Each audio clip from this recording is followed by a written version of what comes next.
नमस्कार जी। सर, स्वराज में जो आपके मंत्री के साथ वो, उस पर आपकी प्रतिक्रिया जानना चाहिए। देखिए, जब से प्रदेश में आपदा आई है, हर विधानसभा क्षेत्र में बहुत नुकसान हुआ है और अत्यधिक नुकसान जो हुआ है वो मंडी क्षेत्र में हुआ है, कुल्लू क्षेत्र में हुआ है। जैसे ही घटना का पता लगा, सबसे पहले मैं धर्मपुर गया और धर्मपुर में जाने के बाद उन परिवारों से मिला, निर्देश दिए। धर्मपुर के विधायक चंद्रशेखर जी मेरे साथ थे। उसके बाद मुझे पता लगा कि जंजैली में और सिराज में अत्यधिक नुकसान हुआ है, राशन की दिक्कत आ रही है। मैं खुद हेलीकॉप्टर लेकर, मुझे मना भी किया गया कि वहां भी मौसम ठीक नहीं है, मैंने कहा कि उन परिवारों को राशन पहुंचाना है और जयराम ठाकुर जी से भी पहले हम वहां पहुंचे और राशन छोड़ा। राशन छोड़ने के बाद मैं वहां से वापिस आ गया, क्योंकि सड़कें खुली नहीं थी और जहां हेलीपोर्ट था वहां की से नीचे का जो सड़क थी या रेस्ट हाउस को जाना था, वो सड़क भी टूटी हुई थी। मेरे से निरंतर विधायक दल के नेता जयराम ठाकुर जी ने संपर्क किया और मैंने अधिकारियों को उनके सामने भी निर्देश दिए कि अधिकारियों को, क्योंकि उनकी विधानसभा क्षेत्र में अत्यधिक नुकसान हुआ है, कि जो कहते हैं, जितना कहते हैं उस दृष्टिकोण से इनके अनुसार कार्य किया जाए, क्योंकि उनका विधानसभा क्षेत्र 40-50 के करीब जेसीबी 4-5 के करीब पॉपलाइन वहां लगी, जो कि विभाग ने मुझे बताया है। और उसके बाद हमने सड़कें खोली। उसके बाद विधायक दल के नेता जयराम ठाकुर जी अपने विधानसभा क्षेत्र में लोगों से मिलने के लिए। सरकार का दायित्व ये होता है और कर्तव्य ये होता है कि पूरी जानकारी प्राप्त करने के बाद उन आपदा प्रभावित परिवारों की किस प्रकार सहायता की जाए। हिमाचल प्रदेश के पहाड़ी क्षेत्र को देखते हुए हमने सबसे पहले सड़कों को खोलने का कार्य शुरू किया और पीने के पानी की योजनाएं, और जो आपदा में जो व्यक्ति खो गए थे उनको ढूंढने का कार्यक्रम किया। सेना के हेलीकॉप्टर लगाए, एनडीआरएफ बुलाई, एसडीआरएफ बुलाई और युद्ध स्तर पर वहां कार्य शुरू हुआ। डिप्टी कमिश्नर वहां रुके और पहले ही दिन जैसे ही थोड़ा रोड खुला, वो मुख्यमंत्री मुकेश अग्निहोत्री जी वहां गए, हमारे विक्रमादित्य सिंह जी वहां गए। फिर उसके बाद हमने राजेश धर्मानी, मैं खुद गया। फिर राजेश धर्मानी जी को 2 दिन करसोग और सराज के, क्योंकि वो टेक्निकल क्षेत्र से थे, सिविल इंजीनियर है, उनको हमने वहां भेजा। और उसके बाद कर्नल धनीराम शांडिल जी वहां गए सारे आपदा प्रभावित क्षेत्रों में। और उसके बाद मैंने माननीय राजस्व मंत्री जगत सिंह नेगी जी को कहा कि आपका विभाग है, आपदा प्रभावित परिवारों के लिए पैकेज लाना है, आप देख के आइए। हॉर्टिकल्चर मिनिस्टर भी है कि पॉली हाउसेस को नुकसान हुआ है, सेब के बागवानों को नुकसान हुआ है, और आप अंदाजा लगाइए, क्योंकि अनुभवी मंत्री है जगत सिंह नेगी जी, और अंदाजा लगाइए कि जिनके घरों में सिल्ट अंदर चली गई है पर मकान खड़ा का खड़ा है, तो उसका कितना मकान को नुकसान हुआ। नेगी जी वहां गए, वो लोगों से बात की और उन क्षेत्रों में भी गए जहां अभी तक कोई पहुंच नहीं पाया। और उसके बाद नेगी जी के पास कुछ भारतीय जनता पार्टी के कार्यकर्ता आए। भारतीय जनता पार्टी के कार्यकर्ता कहते हैं कि थुनाग जो कॉलेज है उसको शिफ्ट न किया जाए। थुनाग का जो कॉलेज है, उनके परिवार, उनके पेरेंट्स, माता पिता मुझे यहाँ भी मिले, कहा कि हम अभी थुनाग में नहीं जाएंगे, और जगत सिंह नेगी जी को भी मिले। हमने उसको टेम्परेरी तौर पर कहा कि जब तक रास्ते खुल नहीं जाते, पूर्व मुख्यमंत्री को खुद चलने में दिक्कत, वहाँ रास्ते चलने में दिक्कत आ रही, क्योंकि वो टेम्परेरी खुले हैं। तो जो बच्चे पूरे हिमाचल प्रदेश के थुनाग के हॉर्टिकल्चर यूनिवर्सिटी के कॉलेज में पढ़ते हैं, वो कहाँ जाएंगे? वो घबरा गए हैं। उनको ऐसे क्षेत्र में उनकी पढ़ाई का भी नुकसान ना हो, तो हमने उसको वहां से सिर्फ 50, 30, 40 किलोमीटर नाचन के क्षेत्र में शिफ्ट किया है और घोर में शिफ्ट किया है। पर मुझे नहीं लगता कि जयराम ठाकुर जी को जगत सिंह नेगी जी से क्या परेशानी है। शिफ्ट करना कोई गलत बात है? जब बच्चे जाना नहीं चाहते, 2 महीने तक उनकी पढ़ाई नहीं होती। नेगी जी से मिलने के बाद अगले दिन की बात हुआ है या उसी शाम की बात है, उन्होंने किसी और क्षेत्र में जाना था जहां पॉली हाउसेस को नुकसान हुआ था। वहां जाने लगे, आराम से वो अपनी गाड़ी में बैठे। ये भारतीय जनता पार्टी को शोभा नहीं देता, कि उनके कार्यकर्ताओं को भी शोभा नहीं देता कि जिस गाड़ी में तिरंगा लगा है उस तिरंगे पर आप काले कपड़े पहन फेंको, उस तिरंगे पर आप जूते फेंको, उस तिरंगे का अपमान करो और अपनी राजनीतिक लाभ के लिए, वो फायदा उठाने के लिए इस प्रकार की बातें करें। ये बड़ी अशोभनीय घटना है। सरकार ने तिरंगे के अपमान का कड़ा संज्ञान लिया। नेगी जी से बात होगी, नेगी जी के साथ आप बहस भी गए, एक मंत्री उनकी बहस भी सुन रहा है, उनसे कह भी रहा है कि भैया ये हमारा फैसला नहीं है, हमारे उनके जो परिवार जो नष्ट, उनके परिवार जो शिफ्ट हुए, उनके परिवार हमसे मिले हैं। और किसमें किया? नाचन तो मंडी जिला का ही क्षेत्र है। जब तक कि रास्ते खुल नहीं जाते, जब तक कि वहां पूरी समस्या का समाधान नहीं हो जाता, तब तक के लिए किया। लेकिन वो माने नहीं और उन्होंने जहां उनकी गाड़ी पर झंडे फेंके, उनके तिरंगे का अपमान किया। सरकार इसका कड़ा विरोध करती है। और इस प्रकार की घटनाएं जो भारतीय जनता पार्टी अपने आप को ये कहती है कि हम तो तिरंगे के लिए सब कुछ करने के लिए तैयार है, उनको, उनके कार्यकर्ताओं को हाल आपने देख लिया, आपके सोशल मीडिया में चला। तो कांग्रेस पार्टी तिरंगे का अपमान कभी सहन नहीं करेगी, ना हिमाचल प्रदेश की सरकार कभी तिरंगे का अपमान सहन करेगी। तो इन्हीं धाराओं में जो है इसी के तहत जो है मामला दर्ज होगा। अभी मामला दर्ज होगा। मैं अभी सब पूरी जानकारी नेगी जी वहां थे, उसके अनुसार मैं उनसे अभी बात करूंगा और हम चर्चा करेंगे। हम लोग स्वराज के प्रभावित परिवारों के लिए है, आपदा प्रभावित परिवारों के लिए है। जिस परिवार का, जिस बूढ़ी माता का, जिस परिवार के किसी गरीब व्यक्ति का घर बह गया है, उसको हमारी सरकार बचाएगी।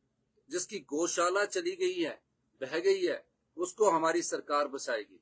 उस घर के अंदर बर्तन, कपड़े और जो भी वहां बह गया, उसके लिए भी हमारी सरकार उनको आपदा राहत पैकेज में मदद करेगी।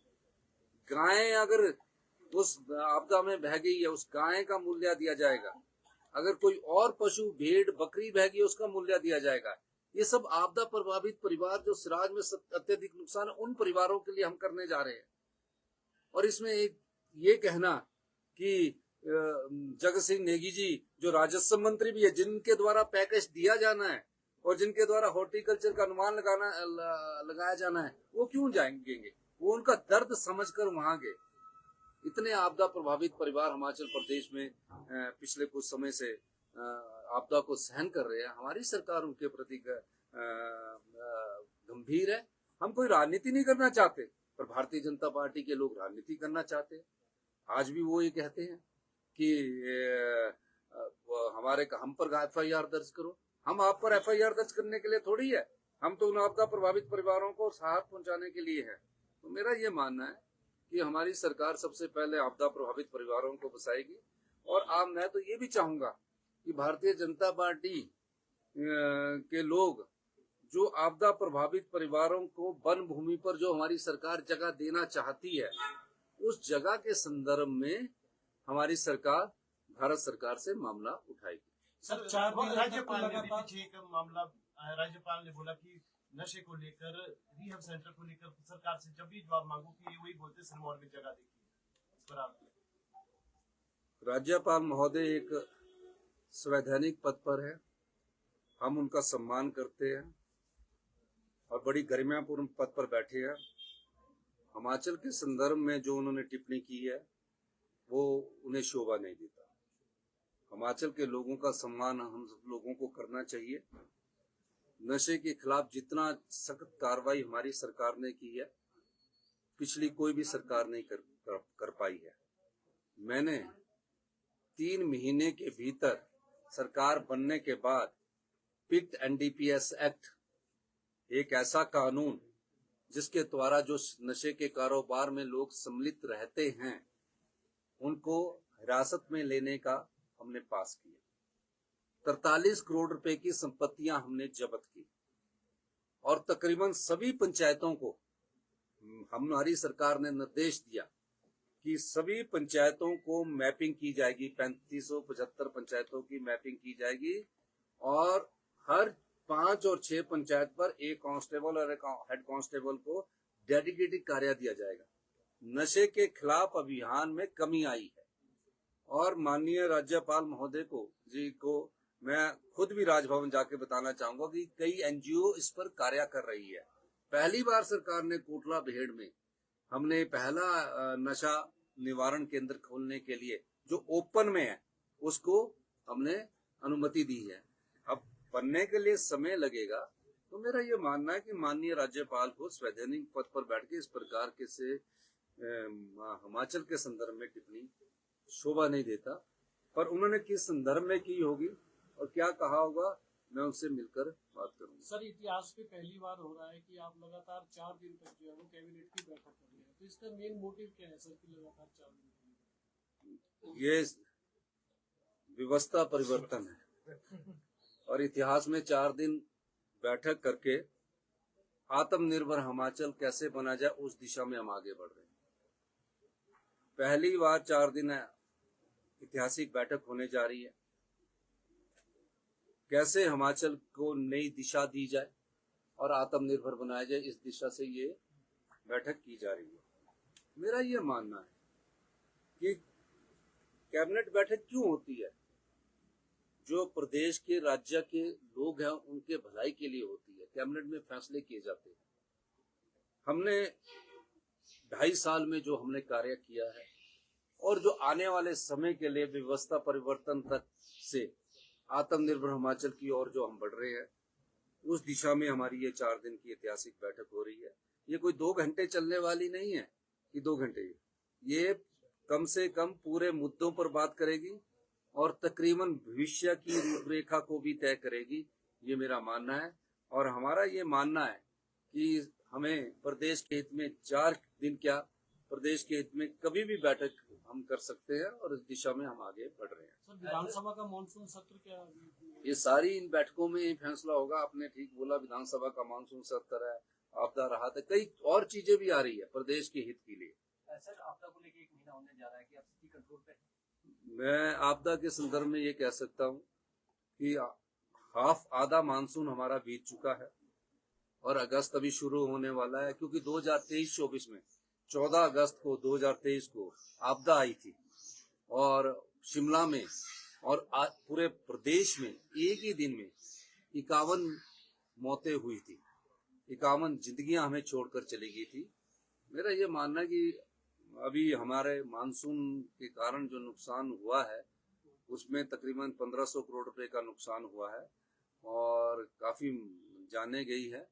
तो अभी तो हम यही कह रहे हैं कि हमारी पूरी तैयारी है और आपदा प्रभावित और रिकंस्ट्रक्शन के लिए हिमाचल प्रदेश सरकार वर्ल्ड बैंक से बातचीत कर रही है, ताकि जो पिछले कई सालों से हमारे पुल और ये टूटे हैं, स्कूल टूटे हैं, लाइवलीहुड हमारा खोया है, उसके लिए हम वर्ल्ड बैंक से बात करके 2200 करोड़ रुपए के प्रोजेक्ट पर भी कार्य कर रहे हैं। सर, इस बार तो भाजपा के राज्यसभा और लोकसभा के सारे जो सांसद हैं वो केंद्र सरकार से मिले हैं, आपकी प्रतिक्रिया?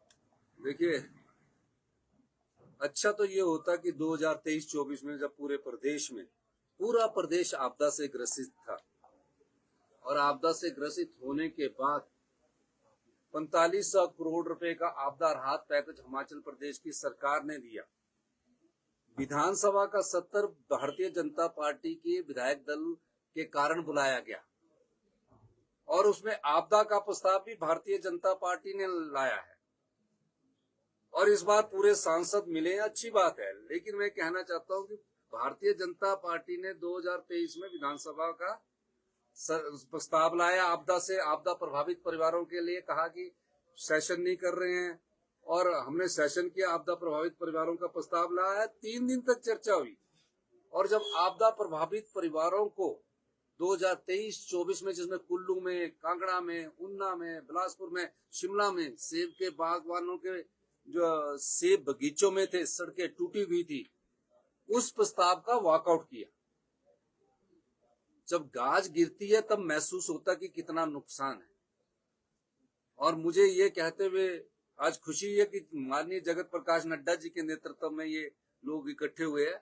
अगर ये हिमाचल प्रदेश सरकार जगत प्रकाश नड्डा जी के नेतृत्व में भी जाने को तैयार है हिमाचल प्रदेश के आपदा प्रभावित परिवारों को राहत देने के लिए, मेरा सबसे भी अनुरोध रहेगा कि कम से कम वन भूमि पर हमें उनको बसाने का जो नियम है उसमें रिलैक्सेशन दी जाए तो मैं चाहूंगा।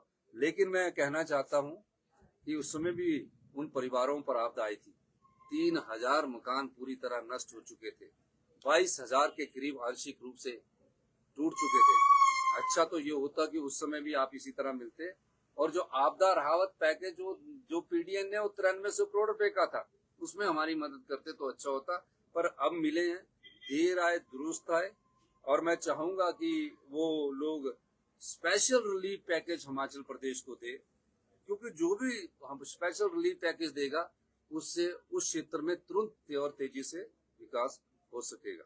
धन्यवाद।